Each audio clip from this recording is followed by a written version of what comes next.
ಉತ್ತರ ಕರ್ನಾಟಕ ಮುಂಜಾನೆ ನ್ಯೂಸ್ ರೌಂಡಪ್ಗೆ ಸ್ವಾಗತ. ನಾನು ಪ್ರಿಯಾಂಕಾ ಶ್ರೀಗುರು. ಬನ್ನಿ ಕ್ವಿಕ್ ಆಗಿ ನೋಡೋಣ ಇಂದಿನ ಪ್ರಮುಖ ಸುದ್ದಿಗಳನ್ನ. ಬಸವ ಕಲ್ಯಾಣ ತಾಲೂಕಿನ ಮಂಠಾಳ ಗ್ರಾಮದ ಕರ್ನಾಟಕ ಪಬ್ಲಿಕ್ ಹೈಸ್ಕೂಲ್ ಶಾಲೆಯ ಮುಖ್ಯ ಗುರುಗಳಾದ ಪ್ರವೀಣ್ ಕುಮಾರ್ ಅವರನ್ನ ಕೂಡಲೇ ವರ್ಗಾವಣೆ ಮಾಡಬೇಕೆಂದು ಇಲ್ಲಿನ ದಲಿತ ಪ್ಯಾಂಥರ್ ಸಂಘಟನೆ ಆಗ್ರಹಿಸಿದೆ. ಕಳೆದ 3 ವರ್ಷಗಳಿಂದ ಮುಖ್ಯ ಗುರುಗಳಾಗಿ ಈ ಶಾಲೆಯಲ್ಲಿ ಸೇವೆ ಸಲ್ಲಿಸುತ್ತಿದ್ದರು. ಆದರೆ ಶಾಲೆಯಲ್ಲಿ ಮಕ್ಕಳ ಶಿಕ್ಷಣ ಕುಂಠಿತಗೊಂಡಿದೆ. ಶಾಲೆಯ ಫಲಿತಾಂಶ ಶೂನ್ಯ ಮಟ್ಟಕ್ಕೆ ತಲುಪಿದೆ ಹಾಗೂ ಮಕ್ಕಳು ಸರಿಯಾದ ರೀತಿಯಲ್ಲಿ ಶಿಕ್ಷಣ ಕಲಿಯುತ್ತಿಲ್ಲ, ಒಳ್ಳೆಯ ಗುಣಮಟ್ಟದ ಫಲಿತಾಂಶ ಬರ್ತಿಲ್ಲ ಎಂದು ಆರೋಪಿಸಿ ಕೂಡಲೇ ಅವರನ್ನ ಬೇರೆಡೆಗೆ ವರ್ಗಾವಣೆ ಮಾಡಬೇಕೆಂದು ತಾಲೂಕು ಅಧ್ಯಕ್ಷ ಗೌತಮ್ ಎಸ್ ಕಾಂಬ್ಳೆ ಅವರ ನೇತೃತ್ವದಲ್ಲಿ ಕ್ಷೇತ್ರ ಶಿಕ್ಷಣಾಧಿಕಾರಿಗಳಿಗೆ ಮನವಿ ಪತ್ರ ಸಲ್ಲಿಸಿದ್ದಾರೆ. ಊರಿನ ಗಣ್ಯರು ಹಾಗೂ ಸಾಮಾಜಿಕ ಕಾರ್ಯಕರ್ತರು ಶಾಲೆಯ ಶಿಕ್ಷಣ ಅವ್ಯವಸ್ಥೆಯ ಬಗ್ಗೆ ಕೇಳಲು ಹೋದರೆ ಮುಖ್ಯ ಗುರುಗಳಾದ ಪ್ರವೀಣ್ ಕುಮಾರ್ ಅವರು ಅವಾಚ್ಯ ಶಬ್ದಗಳಿಂದ ಮಾತನಾಡುತ್ತಿದ್ದಾರೆ ಹಾಗೂ ನನ್ನ ಶಾಲೆಗೆ ನಾನೇ ಸರ್ವಾಧಿಕಾರಿ, ನನ್ನನ್ನು ಯಾರು ಕೇಳಲು ಬರಬಾರದು, ಒಂದು ವೇಳೆ ಬಂದರೆ ನಿಮ್ಮ ಮೇಲೆ ಕೇಸ್ ದಾಖಲಿಸುತ್ತೇನೆ ಎಂದು ಧಮಕಿ ಹಾಕ್ತಿದ್ದಾರೆ. ಹಾಗಾಗಿ ಇದೇ ವೇಳೆ 7 ದಿನಗಳಲ್ಲಿ ಮುಖ್ಯ ಗುರುಗಳನ್ನ ವರ್ಗಾವಣೆ ಮಾಡದೆ ಹೋದರೆ ಸಂಘಟನೆಯ ವತಿಯಿಂದ ತಮ್ಮ ಕಾರ್ಯಾಲಯದ ಎದುರುಗಡೆ ಧರಣಿ ಸತ್ಯಾಗ್ರಹ ನಡೆಸಲಾಗುವುದು ಎಂದು ದಲಿತ ಪ್ಯಾಂಥರ್ ಸಂಘಟನೆಯು ಖಡಕ್ ಎಚ್ಚರಿಕೆ ನೀಡಿದೆ.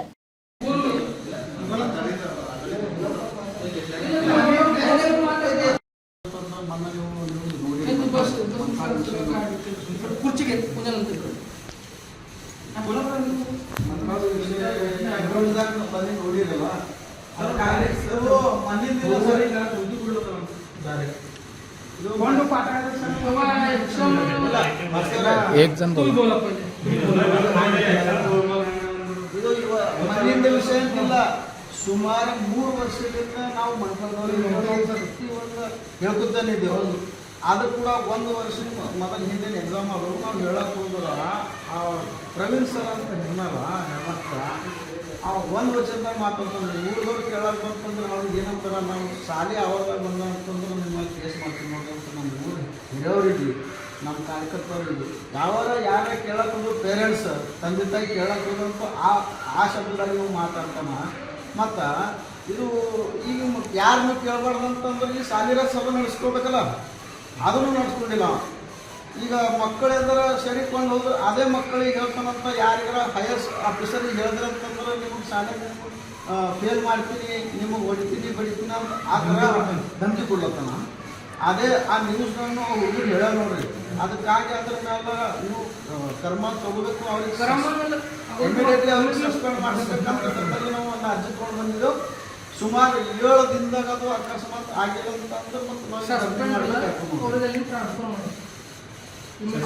ಏನ ಸರ್ ಬರಲ್ಲ ಬರ್ರಿ ಸಗದ ಊಟ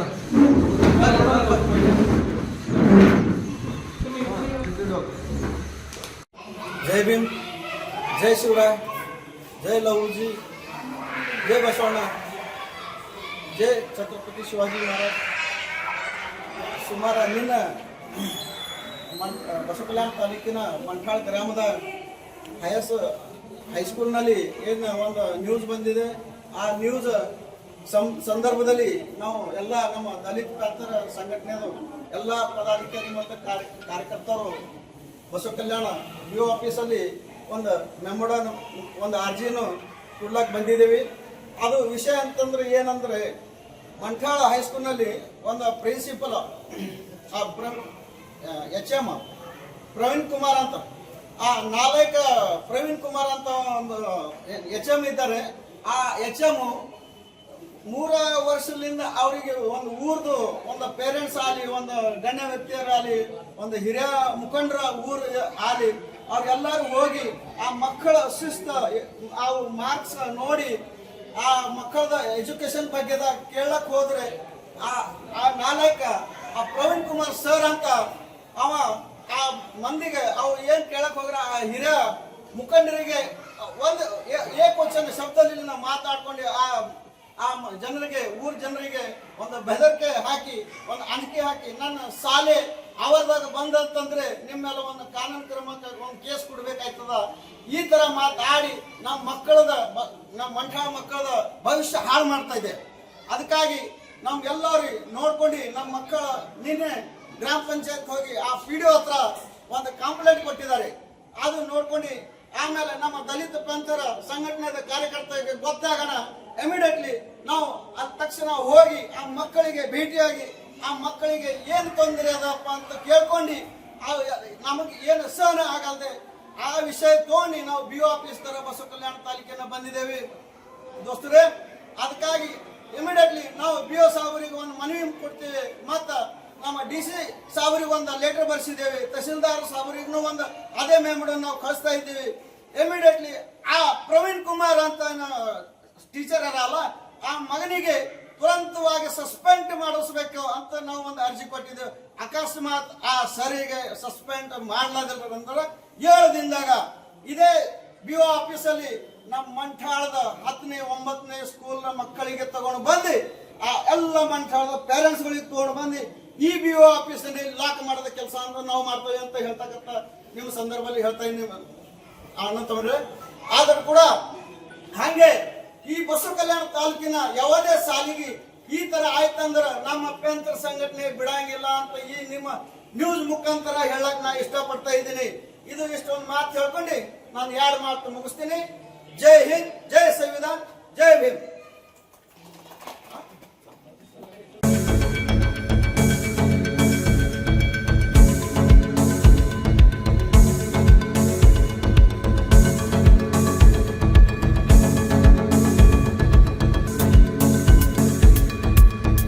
ಭಕ್ತರ ನೆಚ್ಚಿನ ಅಶ್ವನೀಲಮ್ಮ ನಿಧನಕ್ಕೆ ಭಕ್ತರು ಕಂಬನಿ ಮಿಡಿದಿದ್ದಾರೆ. ಕೊಡೆಕಲ್ ಮಹಲಿನ ಮಠದ ಪಟ್ಟದ ಕುದುರೆ ನಿಧನವಾಗಿದೆ. ಯಾದಗಿರಿ ಜಿಲ್ಲೆಯ ಹುಣಸಗಿ ತಾಲೂಕಿನ ಕೊಡೆಕಲ್ನ ಮಹಲಿನ ಮಠದ ದೈವಿಕ ಕುದುರೆ ಇದಾಗಿತ್ತು. ನೀಲಮ್ಮ ಹೆಸರಿನ ಪಟ್ಟದ ಕುದುರೆ 34 ವರ್ಷ ಶ್ರೀಮಠದಲ್ಲಿ ಅನುಪಮ ಸೇವೆಯನ್ನ ಸಲ್ಲಿಸಿದ ನೀಲಮ್ಮ ಕುದುರೆ ಇದಾಗಿತ್ತು. ಜಾತ್ರೆ ಧಾರ್ಮಿಕ ಕಾರ್ಯಕ್ರಮದಲ್ಲಿ ಬಹಳಷ್ಟು ಆಕರ್ಷಣೆಯಾಗಿದ್ದಂತ ಕುದುರೆ ಈ ನೀಲಮ್ಮ ಕುದುರೆ ಆಗಿತ್ತು. ಈ ಮೃತಪಟ್ಟ ನೀಲಮ್ಮ ಕುದುರೆಗೆ ಅಲಂಕಾರ ಮಾಡಿ ನೀಲಮ್ಮಳ ಕುದುರೆಯ ಅಂತಿಮ ಯಾತ್ರೆ ನಡೆಸುತ್ತಿದ್ದಾರೆ. ಮಹಲಿನ ಮಠದ ಪೀಠಾಧಿಪತಿ ಶ್ರೀ ವೃಷಭೇಂದ್ರ ಅಪ್ಪನವರ ನೇತೃತ್ವದಲ್ಲಿ ಧಾರ್ಮಿಕ ಕಾರ್ಯ ಕೈಗೊಳ್ಳಲಾಗಿದೆ. ಕೊಡೆಕಲ್ ಗ್ರಾಮದಲ್ಲಿ ನೀಲಮ್ಮಳ ಅಂತಿಮ ಯಾತ್ರೆ ಜರುಗುತ್ತಿದೆ. ಡೊಳ್ಳು ಕುಣಿತ, ಚಾಮರ, ಛತ್ರಿ ಜೊತೆ ಭವ್ಯ ಅಂತಿಮ ಯಾತ್ರೆಗೆ ಜನರೆಲ್ಲರೂ ಸಾಕ್ತಿದ್ದಾರೆ. ಬಸವೇಶ್ವರ ದೇವಾಲಯದಿಂದ ನಿಜಲಿಂಗೇಶ್ವರ ಆವರಣದ ಮುಂಭಾಗದವರೆಗೆ ಅಂತಿಮ ಯಾತ್ರೆಯನ್ನ ನಡೆಸಲಾಗ್ತಿದೆ. ಇನ್ನು ಅಂತಿಮ ಯಾತ್ರೆಯಲ್ಲಿಯೂ ಕೂಡ ಭಾಗಿಯಾಗಿದ್ದಾರೆ ಸಾವಿರಾರು ಭಕ್ತಗಣ. ಇನ್ನು ಬಸವ ಪರಂಪರೆಯಂತೆ ಪಂಚಭೂತಗಳಲ್ಲಿ ಲೀನವಾದ ನೀಲಮ್ಮ ಕುದುರೆ ಇದಾಗಿದೆ.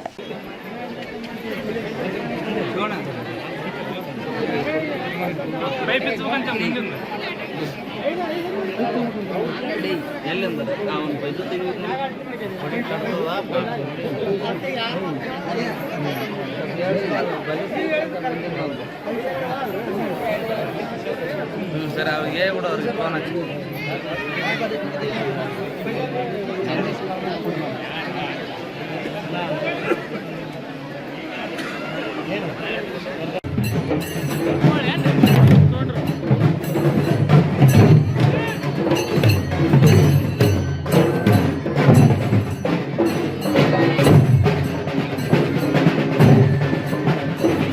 ಪರಂಪರೆಯ ಜಾತ್ರಾ ಉತ್ಸವ ಹಾಗೂ ಇನ್ನಿತರ ಎಲ್ಲ ಕಾರ್ಯಕ್ರಮಗಳಲ್ಲಿ ಕೇಂದ್ರ ಬಿಂದುವಾಗಿರ್ತಕ್ಕಂಥ ಶ್ರೀ ಮಠದ ಪಟ್ಟದ ಕುದುರೆ ನಿನ್ನೆ ಮಧ್ಯಾಹ್ನ 2:45 ಬಸವೈಕ್ಯವಾಗಿದ್ದು ಇಡೀ ಕೊಡೆಕಲ್ ಬಸವ ಪರಂಪರೆಯ ಭಕ್ತ ಸಮೂಹಕ್ಕೆ ಒಂದು ದುಃಖದ ಸಂಗತಿಯಾಗಿದೆ.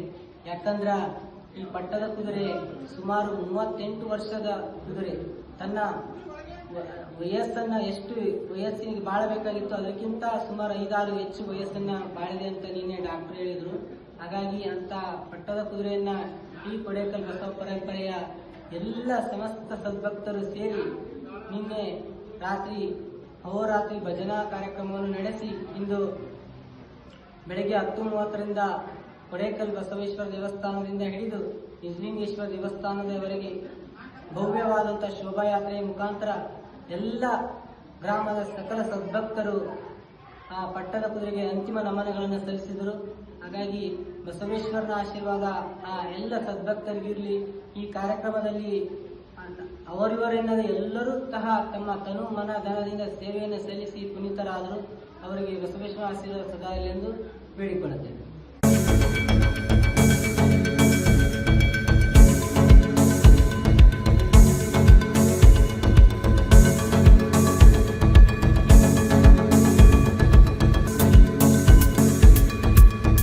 ಕರ್ನಾಟಕ ಕಾರ್ಯನಿರತ ಪತ್ರಕರ್ತರ ಸಂಘದ ಕಲಬುರಗಿ ಜಿಲ್ಲಾ ಘಟಕದ ವತಿಯಿಂದ ಪತ್ರಿಕಾ ದಿನಾಚರಣೆ ಹಾಗೂ ವಾರ್ಷಿಕ ಪ್ರಶಸ್ತಿ ಪ್ರದಾನ ಸಮಾರಂಭವನ್ನು ನಗರದ ಪತ್ರಿಕಾ ಭವನದಲ್ಲಿ ಅದ್ದೂರಿಯಾಗಿ ಆಯೋಜಿಸಲಾಯಿತು.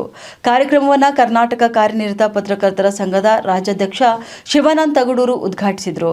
ಬಳಿಕ ವಿವಿಧ ಕ್ಷೇತ್ರಗಳಲ್ಲಿ ಉತ್ತಮ ಪತ್ರಿಕೋದ್ಯಮ ಸೇವೆ ಸಲ್ಲಿಸಿದ ಪತ್ರಕರ್ತರಿಗೆ ವಾರ್ಷಿಕ ಪ್ರಶಸ್ತಿಗಳನ್ನು ಪ್ರದಾನಿಸಿ ಗೌರವಿಸಲಾಯಿತು.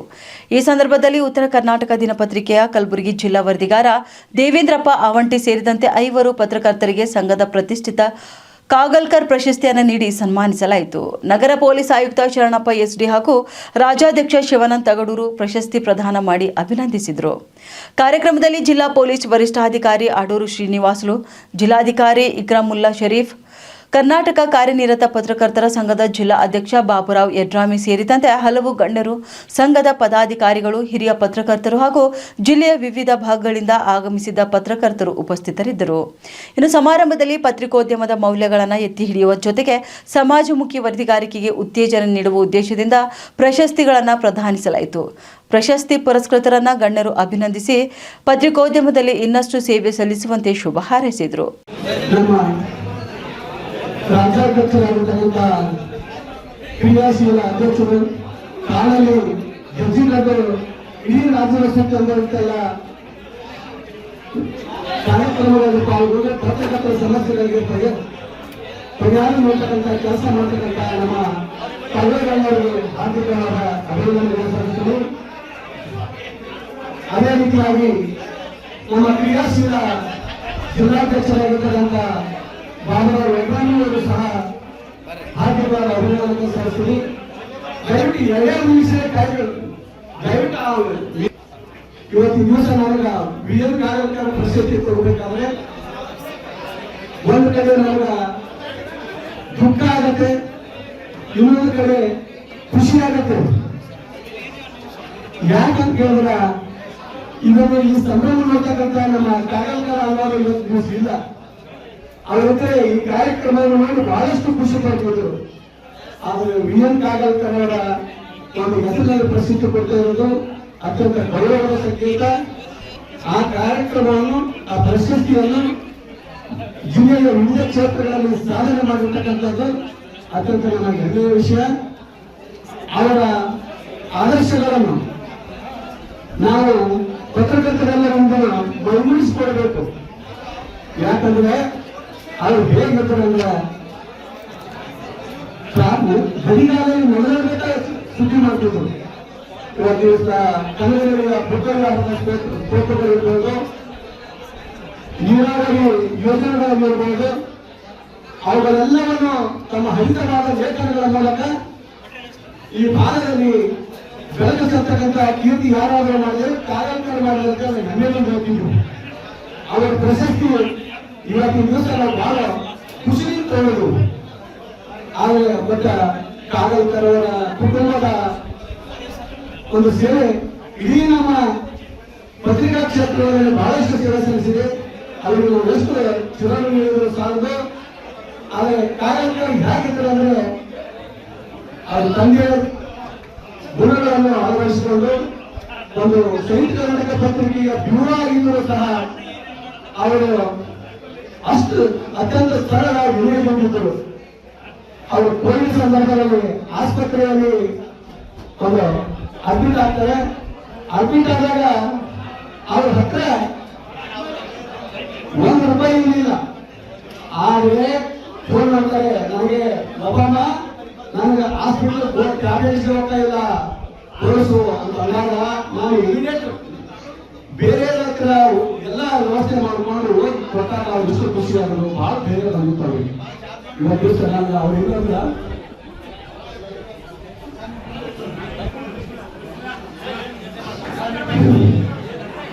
ಆ ದಯವಿಟ್ಟು ನಮ್ಗೆ ಬಹಳ ಭಾವ ಆಗ್ತದೆ. ಸಾಧಾರಣ ಫ್ಯಾಮಿಲಿ ನಾನು ಗೌರವ ಇವತ್ತಿನ ಉಳಿಸ್ತಾರೆ. ಅಪ್ಪನೇ ಹೇಳಿದೆ ನಾನು ಪ್ರಶಸ್ತಿ ತಗೊಳ್ಳಾಗ ಯೋಗ್ಯ ಅರ್ಹ ಇಲ್ಲಿನ ಅಂತ ಅನ್ಕೊಂಡೆ ನಾನು. ಅವ್ರು ನೀವು ಅಣ್ಣವ್ರ ಜೊತೆ ಅಗ್ರಿಪಟ್ಟು ನಾನು ಕೆಲಸ ಮಾಡಿರಿ, ನಿಮ್ಮಂತ ಸಿಕ್ಕಿದ್ದು ನನಗೂ ಖುಷಿಯಾಗಿದೆ ಅಂತ ಹೇಳೋದು. ಅದು ಇವತ್ತಿನ ದಿವಸ ನಮಗೆ ಬಹಳ ಹೆಮ್ಮೆ ಅನಿಸ್ತದೆ. ಅದು ಆಮೇಲೆ ನೆನೆಸ್ಕೊಂಡಾಗ ದುಃಖ ಅನಿಸ್ತದೆ. ಅವ್ರು ಇರಬೇಕಾಗಿ ಇವತ್ತಿಗೂ ನೆನೆಸ್ತಾರೆ ಅವ್ರ ಮನೆ ಹಂಗೆ ನಿಮ್ಮ ಕಟ್ಟಿಗೆ ರೊಟ್ಟಿ ಎಲ್ಲನೂ ನಾವು ಒಂದು ತಲುಪಿಸ್ತೀವಿ ಅನ್ನ ಮಾಡ್ತಲ್ಲ ಅವ್ರ ಸ್ಮರಣೆ ಮಾಡಬೇಕು. ಅವ್ರ ಹೆಸರುಗಳಲ್ಲಿ ನಮ್ಮ ರಾಜ್ಯ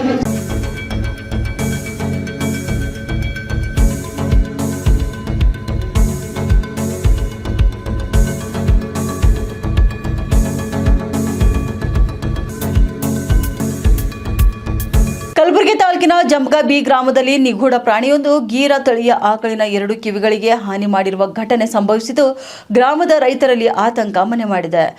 ಗ್ರಾಮದ ರೈತ ಉಮೇಶ್ ಜಮಾದಾರ್ ಅವರಿಗೆ ಸೇರಿದ ಗೀರ ತಳಿಯ ಆಕಳನ್ನ ಎಂದಿನಂತೆ ರಾತ್ರಿ ವೇಳೆ ಜಮೀನಿನಲ್ಲಿ ಕಟ್ಟಿ ಅವರು ಮನೆಗೆ ತೆರಳಿದ್ರು. ರಾತ್ರಿ ಹೊತ್ತು ಆಕಳು ಜೋರಾಗಿ ಕೂಗಿದ ಶಬ್ದ ಕೇಳಿ ಪಕ್ಕದ ಜಮೀನಿನ ರೈತರು ತಕ್ಷಣವೇ ಆಕಳಿನ ಮಾಲೀಕರಿಗೆ ಮಾಹಿತಿಯನ್ನ ನೀಡಿದ್ದಾರೆ. ಸ್ಥಳಕ್ಕೆ ಧಾವಿಸಿದ ಉಮೇಶ್ ಜಮಾದಾರ್ ಅವರು ಆಕಳಿನ 2 ಕಿವಿಗಳಿಗೆ ತೀವ್ರ ಹಾನಿಯಾಗಿರುವುದನ್ನು ಕಂಡು ಬೆಚ್ಚಿ ಬಿದ್ದಿದ್ದಾರೆ.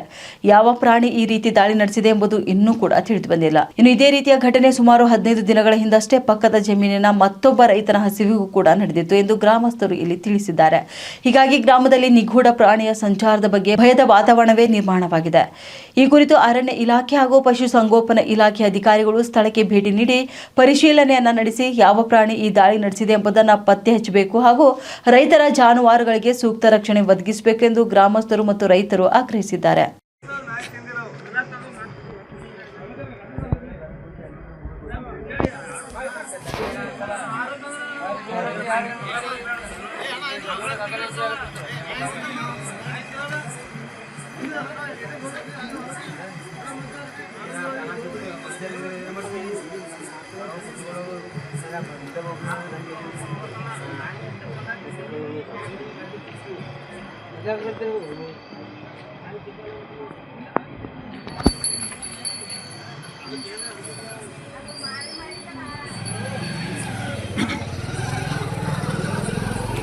ಜಾಡ್ಸಿ ಅಷ್ಟೇ ಅಂದ್ರೆ ಅಟ್ಟೆ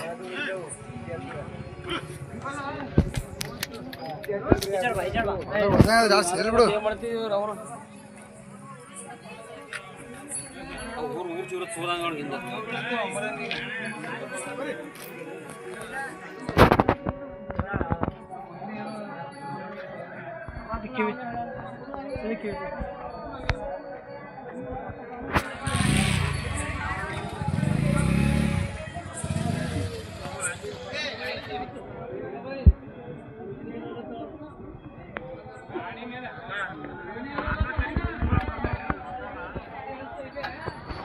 ಹೆಸರು ರಾಜ್ಕುಮಾರ್ ಜಮಾದಾರ.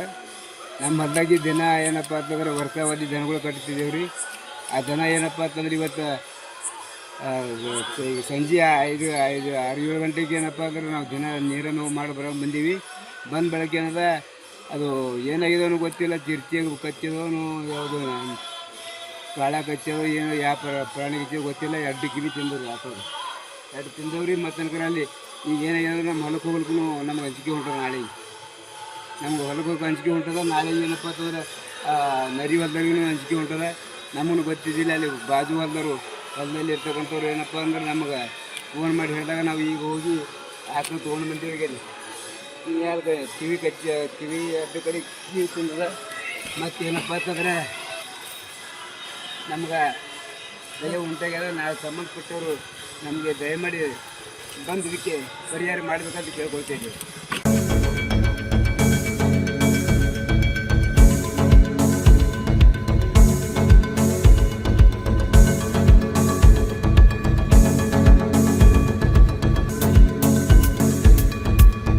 ಕೇಂದ್ರ ಸಾಹಿತ್ಯ ಅಕಾಡೆಮಿ, ಭಾರತ ಸರ್ಕಾರ, ನವದೆಹಲಿ ಹಾಗೂ ಕರ್ನಾಟಕ ಸಾಹಿತ್ಯ ಸಂಘ ಬೀದರ್ ಇವರ ಸಹಯೋಗದಲ್ಲಿ ಭಾರತೀಯ ಸಾಹಿತ್ಯ ಕುರಿತು ವಿಶೇಷ ಉಪನ್ಯಾಸ ಹಾಗೂ ಬೀದರ್ನ ಲೇಖಕರು, ಬರಹಗಾರರು ಮತ್ತು ಕಲಾವಿದರಿಗೆ ಸನ್ಮಾನ ಸಮಾರಂಭವನ್ನು ಸಸಿಗೆ ನೀರು ಹಾಕುವ ಮೂಲಕ ಉದ್ಘಾಟಿಸಲಾಯಿತು.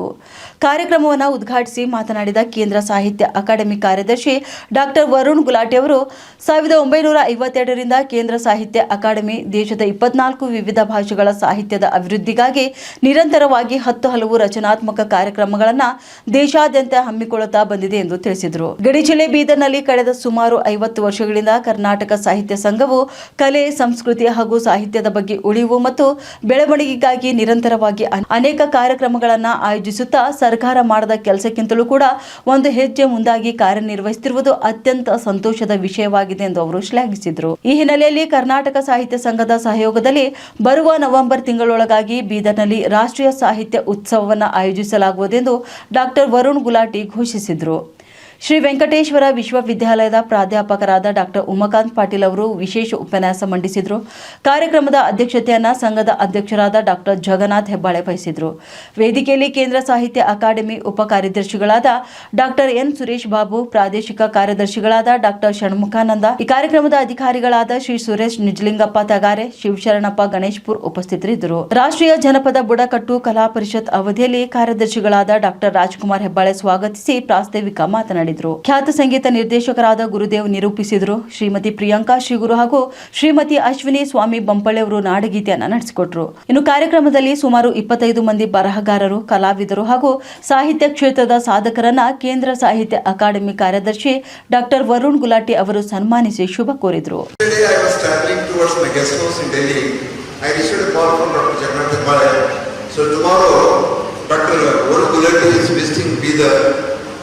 You are supposed to speak on Indian literature. I told him, Doctor, right now I am in Delhi. God knows whether the things went in schedule, I will reach Bidar.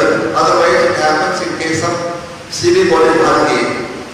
I was in my walk around morning 8 o'clock. I should have gone from the principal CB Body Bharati. Sir, we have got a national workshop here. You are supposed to be the guest for that. Then I asked him, what about your guests? He told me one guest from Mysore. He went to meet Honorable High Mr. Pradhan. He summoned to Delhi. Another guest who was in Hubli, whose flight was late by 5 hours. The function was at 10 o'clock in the morning. He is expected to reach Bharati around 5 o'clock. That's why he was supposed to be the chief guest there. I told him, it is now 8, the program will start at 10, I have to go over 1 hour, I will take to reach Bharati. Then what shall I speak? What shall I prepare in 1 hour? Sir, I don't know. He was working at a university level. He was supposed to deliver a speech. Dr. Vidya was there, visited to all the English, Hindi, Marathi teachers were, professors were there for that conference. Somehow I managed to say of that workshop, I think, on that day. And in the morning, as things went, everything is early. We were flying. My wife has asked me to wear mask compulsory because of the virus in Andhra Pradesh. So, I met sir right now. He was my neighbor. I was sitting next to him in the flight. Then I saw just in the movie around midnight before what I had done in the car. Face was familiar right now, sir, but till I cannot see. Oh, the same from his here. We traveled 2 hours and in the airport another 2 hours. Karnataka साहित्य हमारे सौभाग्य है ಒಂದು ಈ ಕಾರ್ಯಕ್ರಮಕ್ಕೆ ಉದ್ಘಾಟನೆಯನ್ನು ಮಾಡಿದ್ದೇವೆ. ಖುಷಿ ಆಯಿತು, ಸಂತೋಷ ಆಯಿತು. ಮುಂದಿನ ದಿನಗಳಲ್ಲಿ ಡಾಕ್ಟರ್ ಗುಲಾಟಿ ಸರ್ ಹೇಳಿದ್ರು, शायद अक्टूबर और नवंबर दिसंबर में नेशनल लेवल पे अच्छा एक प्रोग्राम इधर ऑर्गेनाइज करेंगे तो ಹೇಳಿದ್ದಾರೆ. ಬಹಳ ಖುಷಿ ಆಗಿದೆ. ಹೀಗಾಗಿ ನಾವು ಗುಲಾಟಿ ಸರಿಗೆ ಬೀದರ್ ಜಿಲ್ಲೆ ಸಮಸ್ತ ಕನ್ನಡಿಗರ ಪರವಾಗಿ ಅವರಿಗೆ ಧನ್ಯವಾದಗಳನ್ನು ಸಲ್ಲಿಸಿದೆ. ಆಮೇಲೆ ಡಾಕ್ಟರ್ ವರುಣ್ ಸರ್ ಇಂಗ್ಲಿಷ್ ಸಾಹಿತ್ಯದಲ್ಲಿ ಬಹುದೊಡ್ಡ ಹೆಸರಿದೆ. ಒಬ್ಬ ಬೆಸ್ಟ್ ಅಕಾಡೆಮಿಷಿಯನ್ ಕೂಡ ಇದ್ದಾರೆ, ಬೆಸ್ಟ್ ಸ್ಪೀಕರ್ ಇದ್ದಾರೆ, रिसर्च स्कॉलर की जय हो। वो मौलिक चिंतन क्या है कि हम सब मिलजुल कर रहे, समान रूप से रहे। जो ऋग्वेद कहते हैं समान वस्तु वो बनो। एक साथ सद्भावना में रहे, सृष्टि के प्रति एक कल्याण की भावना हो, कुटुंब का संवर्धन हो, ये मौलिक चिंतन है। खान पान भिन्न हो सकता है। बंगाल में रहने वाला व्यक्ति वहां पर जब अपने घर में विवाह कर आता है तो वहां परंपरा रहती है, स्त्री जो है वो घर में मछली पकड़ कर आती है, उसको पवित्र माना जाता है। शायद उत्तर भारत में उसको पवित्र ना समझे, उत्तर भारत में उसको मांस समझे, लेकिन वो उनकी परंपरा है। हिमाचल में जाएंगे तो वहां पर वो बलि देने के बाद बलि का जो मांस है उसको बिना प्याज और लहसुन के परोसते हैं। क्यों कहते हैं? प्रसाद है, प्रसाद में प्याज और लहसुन नहीं जाता। ये परंपराएं हैं। इस देश की कितनी विविध परंपराएं हैं, आप कल्पना ही नहीं कर सकते हैं। लेकिन इतनी विविधता होते हुए भी मौलिक चिंतन एक है। किसी के प्रति हिंसा करेंगे मौलिक चिंतन नहीं हो सकता। किसी को कष्ट पहुंचाकर स्वयं को सुख मिले, ये मौलिक चिंतन नहीं हो सकता। इसलिए मौलिक चिंतन सबके सुख की कामना है, सबके कल्याण की कामना है। ये भारत का चिंतन है। और भारत के इस चिंतन में इस प्रकार विविध भाषाओं का विस्तार हो गया,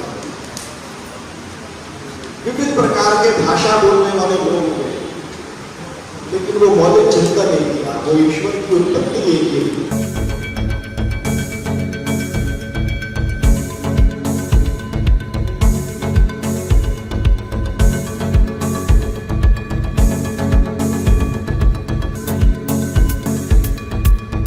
ಮೂಲಭೂತ ಸೌಕರ್ಯ ಸೇರಿದಂತೆ ಪುರಸಭೆ ಕಾರ್ಯಾಲಯದಲ್ಲಿ ಸಾರ್ವಜನಿಕರ ಕೆಲಸಗಳ ವಿಳಂಬವನ್ನು ಖಂಡಿಸಿ ಯುವ ನಾಯಕ ರಾಹುಲ್ ಕಟಗೇರಿ, ಜನಸೇವಕ ವಿನಾಯಕ್ ಕಾಂಬ್ಳೆ ಹಾಗೂ ಮಹಿಳಾ ಶಕ್ತಿ ಸಂಘದ ವತಿಯಿಂದ ಅಧಿಕಾರಿಗಳಿಗೆ ಸೋಮವಾರ ಮಧ್ಯಾಹ್ನ ಮನವಿ ಸಲ್ಲಿಸಲಾಯಿತು. ಈ ಸಮಯದಲ್ಲಿ ಮಾತನಾಡಿದ ಯುವ ನಾಯಕ ರಾಹುಲ್ ಕಟಗೇರಿ, ಉಗಾರ್ಖುರ್ದ ಪುರಸಭೆ ವ್ಯಾಪ್ತಿಯಲ್ಲಿ 23 ವಾರ್ಡ್ಗಳು ಇದ್ದಾವೆ. ಆದರೆ ಪಟ್ಟಣದ ಬಸ್ ನಿಲ್ದಾಣದಲ್ಲಿರುವಂತಹ ಸಾರ್ವಜನಿಕ ಶೌಚಾಲಯ, ಕಸ ವಿಲೇವಾರಿ, ಕಚೇರಿಯಲ್ಲಿ ಸಾರ್ವಜನಿಕರ ಕುಂದುಕೊರತೆ ಹಾಗೂ ಕೆಲಸಗಳ ವಿಳಂಬವನ್ನು ಖಂಡಿಸಿ ಇವತ್ತು ನಾವು ಮನವಿಯನ್ನ ನೀಡುತ್ತೇವೆ ಎಂದು ತಿಳಿಸಿದರು. ಇನ್ನು ಈ ಮನವಿ ಮುಖಾಂತರ ಅಧಿಕಾರಿಗಳು ಎಚ್ಚೆತ್ತುಕೊಳ್ಳದಿದ್ದರೆ ಉಗ್ರ ಹೋರಾಟ ಮಾಡ್ತೇವೆ ಎಂದು ಎಚ್ಚರಿಕೆ ಸಂದೇಶ ಕೂಡ ರವಾನಿಸಿದ್ದಾರೆ. ಈ ಸಮಯದಲ್ಲಿ ಜನಶಕ್ತಿ ಸೇವಾ ಸಂಘ, ಮಹಿಳಾ ಶಕ್ತಿ ಸಂಘ ಸೇರಿದಂತೆ ಗ್ರಾಮಸ್ಥರು ಉಪಸ್ಥಿತರಿದ್ದರು. ಇವತ್ತು ಉಗಾರ್ಖುರ್ದ್ ಪುರಸಭೆ ವ್ಯಾಪ್ತಿಯಲ್ಲಿ ಜನಶಕ್ತಿ ಸೇವಾ ಸಂಘ ಉಗಾರ್ಖುರ್ದ್ ಹಾಗೂ ಮಹಿಳಾ ಶಕ್ತಿ ಘಟಕ ಉಗಾರ್ಖುರ್ದ್ ಇವರ ನೇತೃತ್ವದಲ್ಲಿ ನಮ್ಮ ಈ ಉಗಾರ್ ಪುರಸಭೆಗೆ ನಾವು ಮನವಿಯನ್ನು ನೀಡಲಿಕ್ಕೆ ಬಂದಿದ್ದೇವೆ.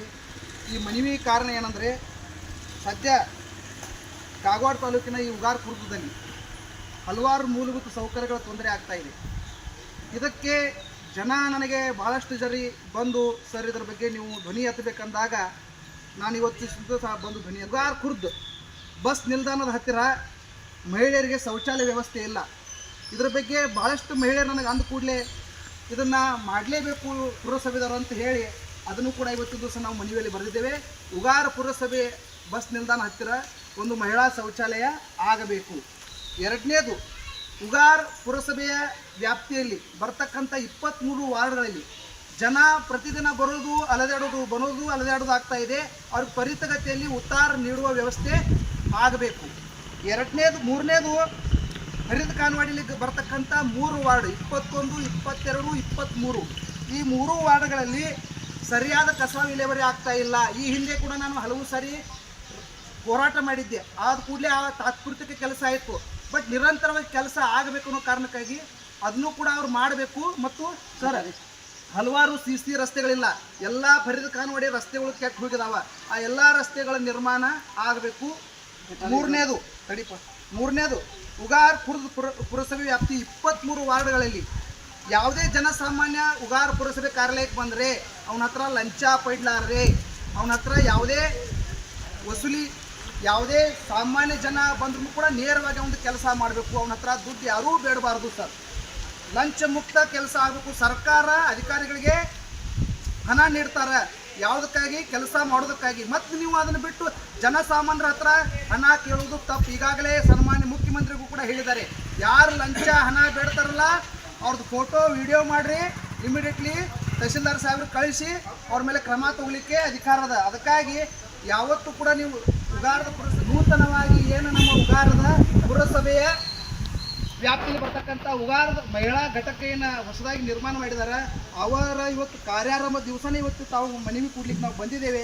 ಈ ಮನವಿಯನ್ನು ಸ್ವೀಕರಿಸಿ ಕೂಡಲೇ ನಮ್ಮ ಬೇಡಿಕೆಗಳನ್ನು ತಾವು ಬಗೆಹರಿಸಬೇಕಂತ ಮಾನ್ಯ ಮುಖ್ಯಾಧಿಕಾರಿಗಳ ಮುಖಾಂತರ ತಮಗೆ ನಾವು ಮನವಿಯನ್ನು ನೀಡ್ತಾ ಇದ್ದೇವೆ.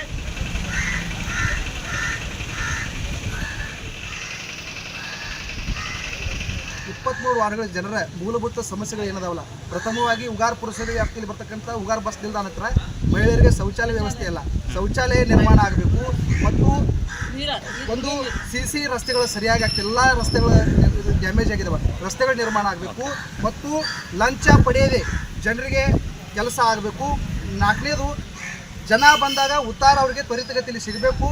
ಅವರಿಗೆ ಉತ್ತಾರ ಬೇಬಾಕಿ ಇದ್ರೂ ಕೂಡ ಅವ್ರು ಕ್ಲಿಯರ್ ಮಾಡಿದ್ರು ಕೂಡ ಉತ್ತಾರ ಸಿಗ್ತಾ ಇಲ್ಲ, ಅದಕ್ಕಾಗಿ ಉತ್ತಾರ ಕೊಡಬೇಕಂತ ನಾವು ಮನವಿ ಮಾಡ್ತಾ ಇದ್ದೀವಿ. ಈಗ ಎಷ್ಟು ದಿವಸದೊಳಗೆ ಆಗಬೇಕು ಅಥವಾ ಎಷ್ಟು ದಿನದೊಳಗೆ ಆಗಬೇಕು? ನಾವು ಅವರಿಗೆ ಅಧಿಕಾರಿಗಳಿಗೆ ಇವತ್ತು ಮನವಿ ಕೊಟ್ಟಿದ್ದೀವಿ. ನಾವು ಕಾದು ನೋಡ್ತೇವೆ, ತ್ವರಿತಗತಿಯಲ್ಲಿ ಕೆಲಸ ಆಗಲಿಲ್ಲಪ್ಪ ಅಂದ್ರೆ ನಾವು ಮುಂದಿನ ಉಗ್ರ ಹೋರಾಟಕ್ಕೆ ನಾವು ಅಣಿ ಆಗ್ತೇವೆ. ಈ ಅಧಿಕಾರಿಗಳ ಪಾತ್ರ ಅಷ್ಟೇನಾ ಅಥವಾ ಜನಪ್ರತಿನಿಧಿ ಪಾತ್ರಗೇನೆ? ಸ್ಥಳೀಯರ ಇಲ್ಲ ಸ್ಥಳೀಯರಲ್ಲೇ ಶಾಸಕರಿದ್ದಾರೆ. ಶಾಸಕರಿಗೆ ನೀವೇನಾದರೂ ಈಗ ಆಲ್ರೆಡಿ ನಿಮ್ಮ ಸಂಘದಿಂದ ಏನಾದರೂ ಮನವಿಯನ್ನು ಕೊಟ್ಟಿದ್ದೀರಿ? ನಾವು ಶಾಸಕರಿಗೆ ಮನವಿ ಕೊಟ್ಟಿಲ್ಲ, ಎಲ್ಲ ಜನತೆ ವತಿಯಿಂದ ಸಹ ಪುರಸಭೆಗೆ ಬಂದು ಪುರಸಭೆಯವರಿಗೆ ನಾವು ಮನವಿ ನೀಡ್ತಾ ಇದ್ದೀವಿ.